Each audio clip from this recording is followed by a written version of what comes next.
HTP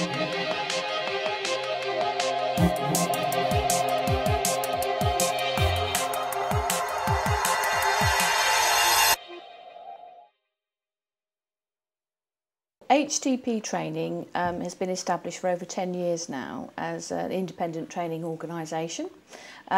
We have grown from a staff of 2 people right the way through to nearly 100 people, and we operate across the whole of the Isle of Wight and the South East now. And we offer apprenticeship training across what I call the service sector, which is hospitality and catering, customer service, retail, management development, and childcare, and also something called foundation learning and business admin. We operate in what we call the 0 to 19 or 14 to 19 arena. We also operate it across apprenticeship programmes from all age bands, 16 up to 60. Very successful programme with the fire service across the South East, where we work with the fire service to develop their management, team building, and also fire service in the community. And we also do the pre-16 programmes around vocational programmes, young apprenticeships, and anything that links across that, really. On the island, it's an successful programme. We work in partnership with the Isle of Wight College and through the 14 to 19 partnership. And over the years, we've had engineering, marine engineering, construction, childcare or health and social care, I should say, as well as hospitality. And the hospitality side of things, that's all been successful, but the one we're particularly involved in, hospitality, we've had 100% retention and 100% progression on those programmes. Uptake on the young apprenticeship is variable, because the young apprenticeship programme is for people that are at the higher end of their GCSEs. So to be able to be offered a place, they need to be at least working towards a grade C or above in their GCSEs, because it's a 2-year programme and it's 2 days out of their school day a week. In construction areas and engineering, it's been very high, always oversubscribed, and in the service sectors we've roughly run around 10, maybe 14 learners a year. So it is successful, and those people that participate actually do extremely well in all their subjects. All schools are offered the opportunity, and all of the young people in the schools, all the learners in their options, are offered the opportunity to do young apprenticeship. But what can be done to change perception of apprenticeships, to give them parity with other programmes? It's about working with the parents and the young people and employers.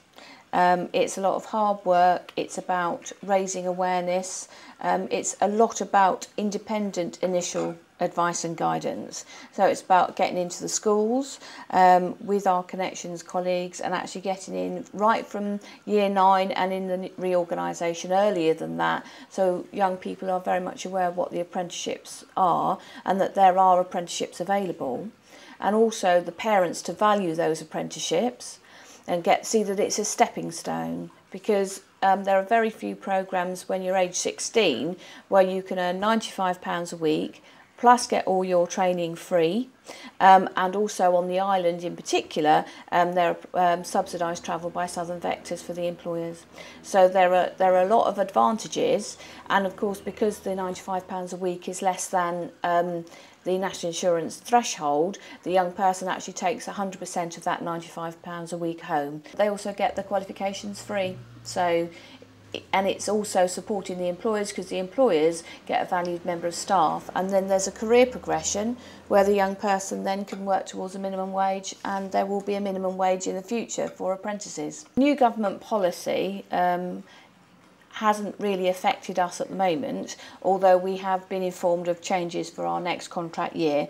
The key thing though is that training, and in particular apprenticeships, have always been subsidised in some way by employers, whether it's by time and support and doing assessments, but the government are expecting that all employers need to contribute something towards that training for somebody that's 19 plus. So it's how you work and negotiate with your supplier to ensure that you can get some good funding. Local businesses, those that are involved already in apprenticeships, always understand the value of apprenticeships, but there are definitely more businesses, particularly in key areas like construction, manufacturing, which could benefit greatly from an apprenticeship, and think about how that they would then involve an apprentice in their organisation. and also IT areas, solicitors, even in around the business administration could actually benefit greatly from having a young person in their workforce. Businesses need to be aware that there are various grants, particularly at the moment, that are available if you take on a young person at 16. And there is a particular programme. If an employer wishes to take on, or is happy to take on, a 16 to 18-year-old apprentice, they can access £1,500 to support that learner, and that's via a European Social Fund grant. And that really is a very big help when you are first taking on a young person. It gives that little bit of help where they are needing to be supported about coming to work and starting off the programme. We need to increase employers' awareness by joining together, I believe, in about promoting apprenticeships to employers.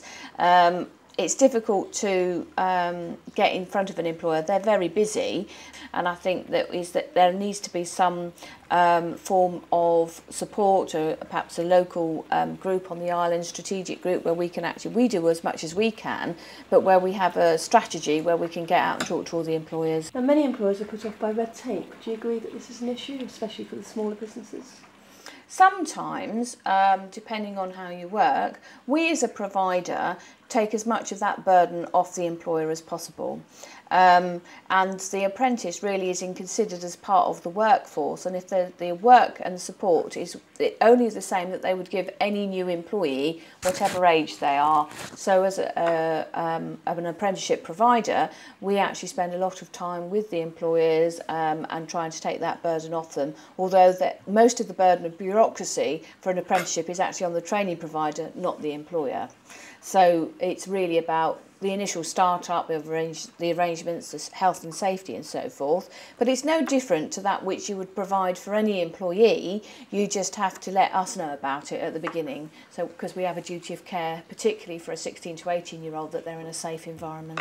A really successful apprenticeship programme is where an employer, they would appoint a supervisor who will be the key point of contact for the provider and then the employee or the apprentice. So it's a three-way triumvirate really, and that they are regularly monitored and involved with the training and the training plan. Then it becomes extremely successful and valued by all concerned. We work very successfully with all of our employers, either doing joint adverts in the local press or recruitment.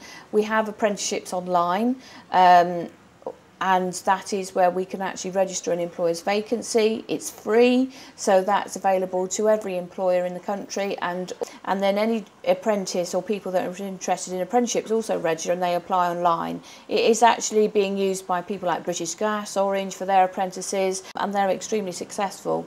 And it's free to the employer, which is the key thing. To find motivated candidates, once they've actually applied for apprenticeships, it's actually the independent initial advice and guidance that we give and all training organisations give is extremely important, because you need to find the right person to fit the right apprenticeship. Most candidates, once they've realised and have actually thought about applying for an apprenticeship, are motivated. But the key things about the personal soft skills is about turning up on time. It's not school, it's actually about coming in and actually leaving on time and actually doing work whilst you're there. And we deal with people and we deal with young people, so they're all different. The strong points on the island is actually we've got an extremely successful training sector. We have a college that is beacon status, HTP Training, a beacon status, and the other providers on the island are all good. And on the Ofsted scale, so they've all actually been assessed as good by Ofsted. So there is an extremely vibrant and successful and good quality training sector on the island, which our employers use. So there's very few other areas in the country that could boast that.